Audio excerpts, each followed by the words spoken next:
Here are this week's top stories. UAE to host 2014 Under-17 Basketball World Championships. Mental exercises can help control your pain. For a healthier way to snack, go nuts. Texting while walking affects your posture. Exercising at night is healthier for the heart. And watch me try out some poses at the Yoga First 2014. I'm Rachel Pather. Join me as I bring you the latest on fitness, health, sports and lifestyle. Welcome to What's Up.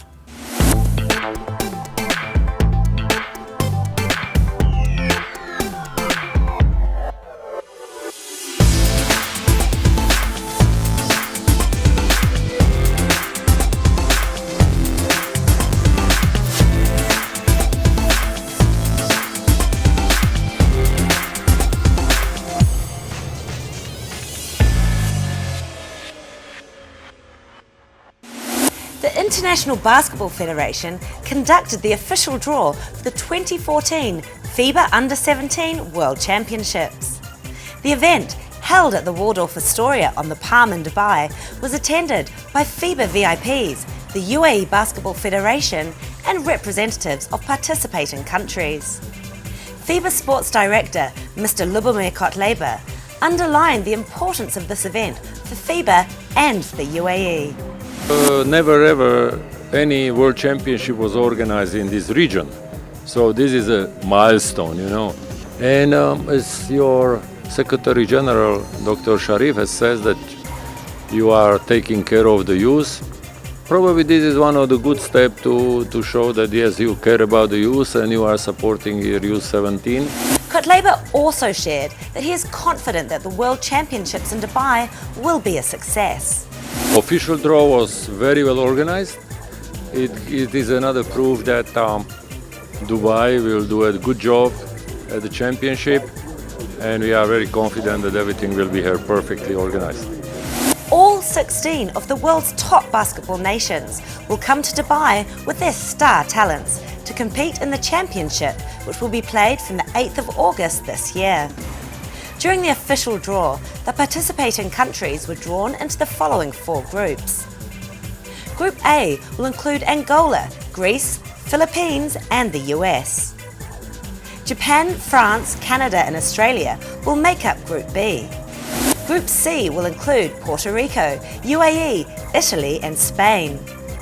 And in Group D are Argentina, Serbia, China and Egypt. Of these 16 teams, 7 teams will be making their FIBA Under-17 World Championship debut, including the UAE. According to Abdullah Abdulkaranan Al-Sari from the UAE Basketball Association, the UAE is very excited for the event. He shared how the UAE is preparing for the event and how players are being chosen to represent the Emirates. The players, we take it from all the club in UAE. We have a coach and we have a team. They go around and they see the players because we have tournament for the young people, and they play. They watch all these games every day and choose the best players from any club, and then they join the national team. Well, we're preparing ourselves and we hope that we will play good games with the team. As you see in the draw, we are playing very strong teams, Puerto Rico, Spain, and so those team is very, very strong. But we hope that we'll come with good results with those teams.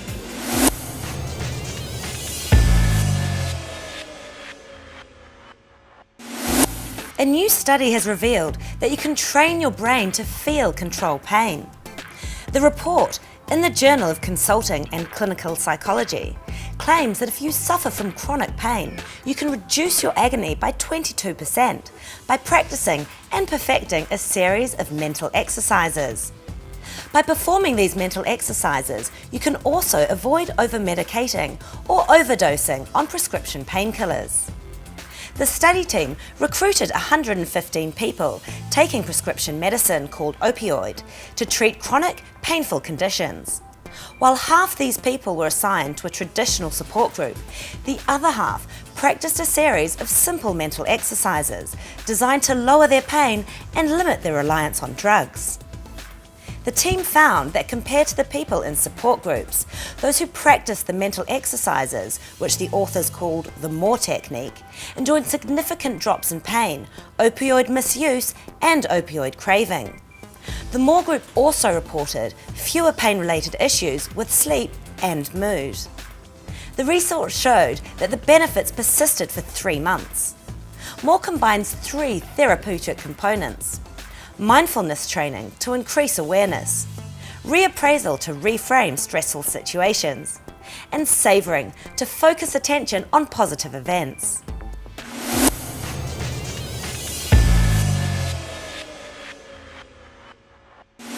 There's a day of the week where most people would weigh the most: Mondays. A study published in the European Journal of Obesity reports that most people weigh the most on Monday mornings and the least by Friday. This means that you're more likely to gain weight during the weekend and lose it throughout the week. After recording the weight of men and women recorded every morning before breakfast for nearly a year, the researchers identified a distinct trend for weight gain on weekends and weight loss during the weeks. However, they found that what sets people who ultimately lose weight throughout the year, apart from those who gain, is that losers shed more pounds during the weekdays. They're also more likely to adhere to this pattern than those who gain. The losers hit their lowest weight around Friday 74% of the time. Study author Brian Wansick recommends that if people stick to a healthy routine during weekdays, it is more likely to influence their weight, even if they have some weekend slip-ups.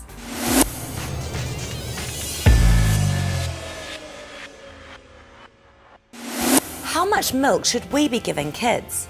Well, according to a new study, 2 cups of milk is enough to keep most kids from 2 to 8 years of age at the suggested vitamin D levels, while also maintaining a healthy amount of iron. The researchers write in the journal Pediatrics that previous studies showed cow's milk increases the amount of vitamin D in a child's blood, while also reducing iron levels. Iron, which the body can get from meats and beans, is important for developing the brain and protecting against anemia. Vitamin D, which is naturally produced in the body during sun exposure, helps the body absorb calcium and prevents the bone-softening disease rickets. The researchers found 1 cup of milk was tied to an increase of vitamin D in the child's blood and a small decrease in iron levels. On average, the children were drinking just under 2 cups of milk per day and were exceeding their recommended vitamin D level. That's not a blanket suggestion for all children, however. The researchers have said that darker-skinned children may need 3 to 4 cups of milk per day during the winter, when their bodies produce less vitamin D naturally from sun exposure.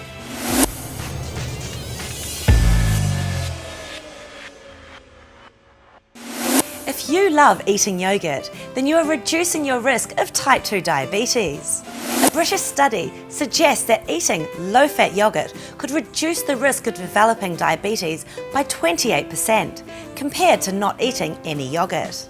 Additionally, eating some other fermented dairy products, such as low-fat cheeses, could cut the risk by 24%. The lowered risk was seen among people who ate about 4.5 standard 125-gram cups of yogurt a week. This was also the case for other low-fat fermented dairy products, such as low-fat unripened cheeses, including fromage frais and low-fat cottage cheese. The researchers maintained that yogurt should be included in a healthy diet. Fermented foods like yogurt contain probiotic bacteria that are good for the gastrointestinal tract. Yogurt is also rich in nutrients, including calcium, magnesium, vitamin D, and potentially beneficial fatty acids. Although the study does not prove a cause and effect relationship, it highlights the importance of considering food group subtypes and diet disease associations. Still on food, here's Gabriella to talk about a healthy way to snack. I love to snack, especially when I'm watching TV or a good movie. But did you know that snacking on unhealthy and fatty stuff actually can kill any diet? But I'll let you in on a secret. There is one fatty snack that will help you maintain your great physique: nuts. A brand new study from the US found that those who eat nuts on a regular basis have lower odds of being obese. As little as 1 ounce of nuts per week can lower a person's risk of heart attack, diabetes, or stroke by 7%. Nuts are also packed with protein and fiber, which helps in making you feel fuller. They are also rich in magnesium, vitamin E, and other phytochemicals to boost your metabolism. There is a huge variety of nuts you can choose from, and some are healthier than others. Almonds, cashews, walnuts, and pistachios have the greatest anti-obesity effect, but peanuts have a visible but less noticeable impact. But portion control is really important as well. Don't think you can eat a whole can of nuts and still be healthy. Stopping at about a handful is probably the best reference point. This represents 1 ounce, which is about the recommended daily serving size. But for those of you who want a more detailed take, here's a quick rundown. Almonds, 20 to 24 pieces. Cashews, 16 to 18 pieces. Walnuts, 8 to 14 halves. Hazelnuts, 18 to 20 pieces, and pistachios, 40 to 49 pieces. So the next time you have the urge to snack, just go nuts. I'm Gabriella, and that's my food tip.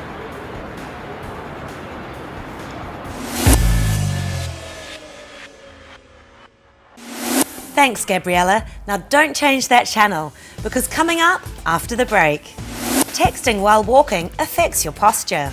Can MMA be an Olympic sport? Find out the healthiest time to exercise, and watch me try out some poses at the Yoga Fest 2014.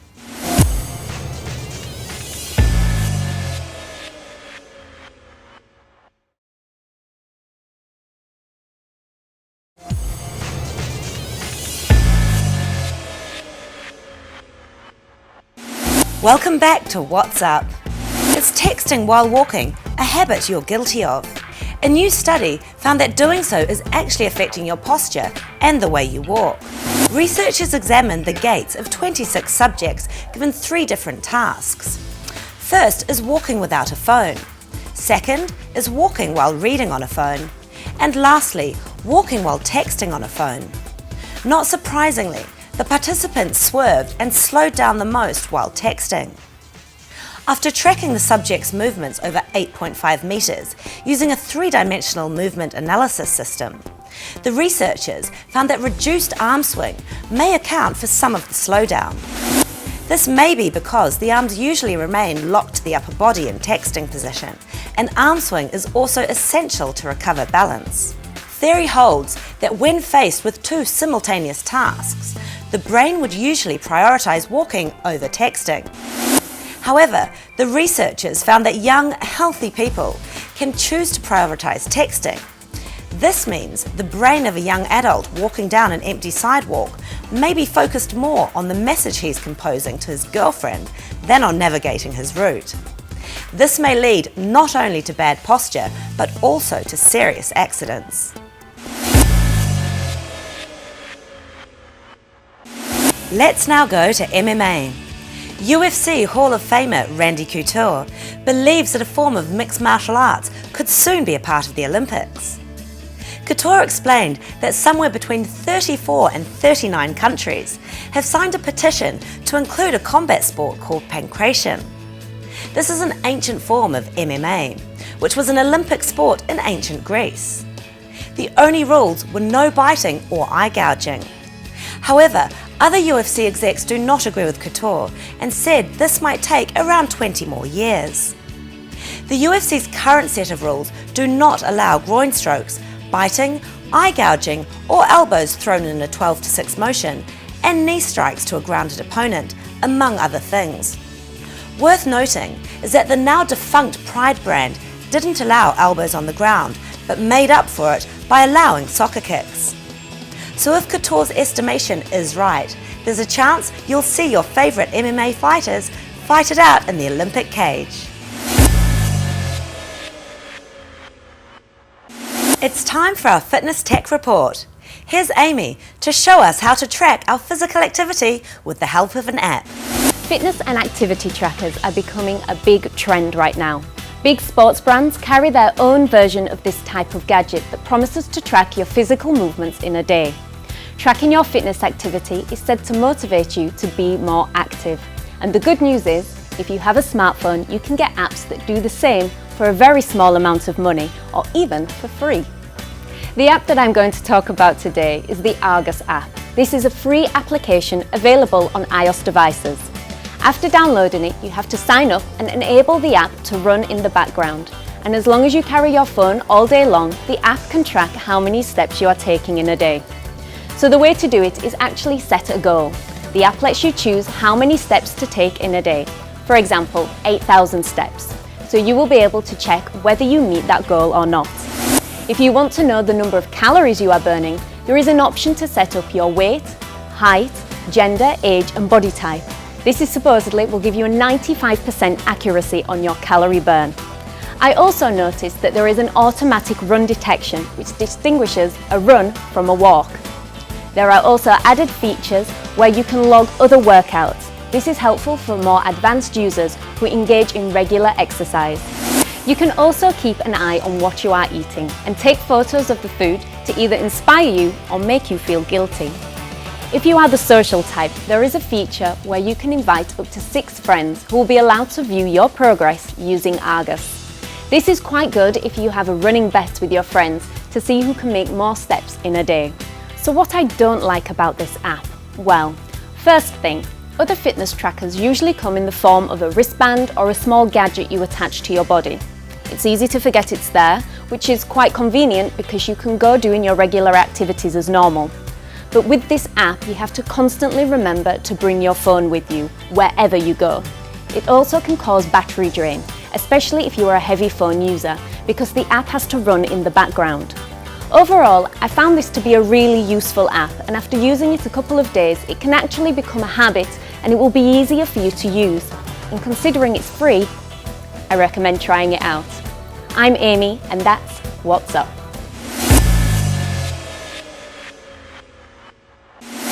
The time you choose to work out may be affecting your fitness results. A Chinese study discovered that going to the gym in the evening may produce bigger heart benefits than sweating it out in the morning. People who regularly worked out after 6 p.m. were 19% less likely to develop heart disease than those who usually exercise before 8 in the morning. Engaging in exercise 4 evenings a week showed the highest cardiovascular benefits. One theory is that the tissue that helps blood vessels dilate and contract may not respond as well in the morning to exercise-related changes in blood flow. So this is a good thing to take note of when you are scheduling your next workout.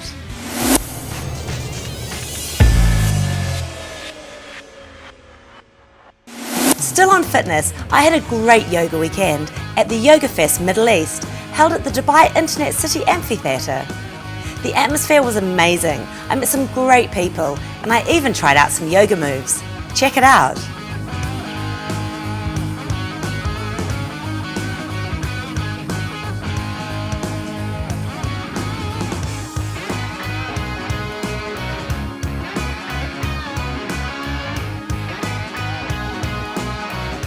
Yoga Fest is a free community green event aimed at bringing great teachers and students together to enjoy yoga in a tranquil outdoor setting.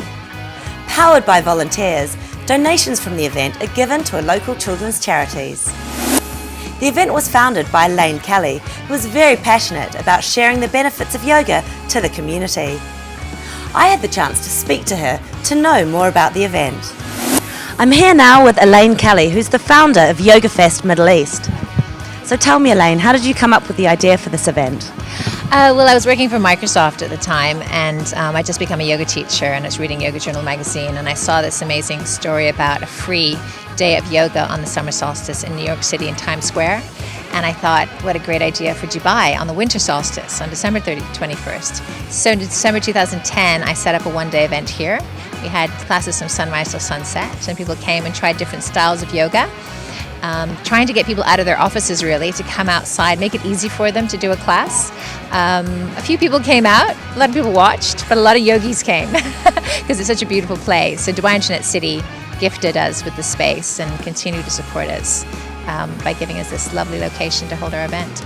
And what is the objective of Yoga Fest? It's really to introduce people to all different styles of yoga. There's a lot of Bikram in Dubai, and people don't know that there's other styles of yoga, so it was a nice chance to beginners, intermediates, advanced, teachers from all the different schools, bring them together. So all the sponsors here from different yoga schools, healthy eating companies who come here to share their love of yoga. Teachers give their time for free, and we like to support the community here and bring them together once a year, and the atmosphere is just magical. Yeah, it's definitely a beautiful atmosphere. And how has it developed over the years? So we started with 1 day and 1 tent, and now we're up to our 4th year. We have 7 tents. And tell me about the different tents that are here. So we have a meditation tent over by the lake. We have a family tent where all the different classes I just mentioned are held. We have an organic food tent. We have Pilates this year, which has proven to be really popular with chairs and reformers and mat classes. We have the main yoga tent. And we have a healing tent, so people can come and try free 20-minute sessions of acupuncture, acupressure, massage, all different types of therapies. So people just sign up on the day and have a go at seeing what it's like. There were a variety of yoga classes during the event, and I even had a chance to try out a few. I really enjoyed this event. It's a must attend for yoga fanatics.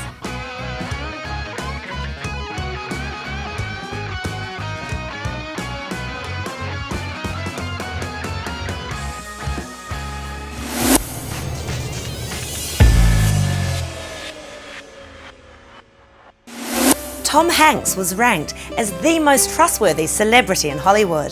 This is according to the most recent Forbes eScore list. For its eScore celebrity service, ePoll Research ranks more than 6,600 bold-faced names on 46 attributes through public opinion polling. Hanks' trustworthy score is 25 and his appeal is 81, putting him ahead of all other celebrities with a combined score of 106. Although only a few people know how trustworthy Hanks is in real life, his image is what people trust. Hanks would usually portray the nice, dependable guy, and he does not endorse any commercial product. Coming second is Carol Burnett, with a score of 24 for trustworthiness and an 80 for appeal. She is an American actress and comedian known for The Carol Burnett Show. Third in the list is Morgan Freeman, who in the past has topped the trustworthy list. Freeman scores a 21 for trustworthiness and an 82 for appeal.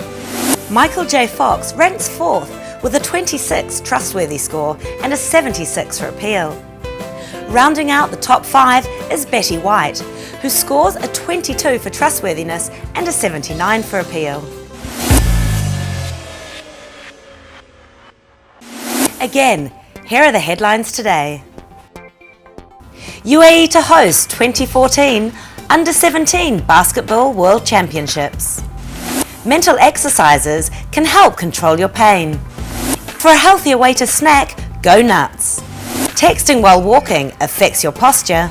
Exercising at night is healthier for the heart. And Yoga Fest 2014 brings together more than 2,000 yoga fans. That's it for this episode. For more updates, visit our website or follow us on our social media pages. I'm Rachel Pether. See you next time, only here on Physique TV.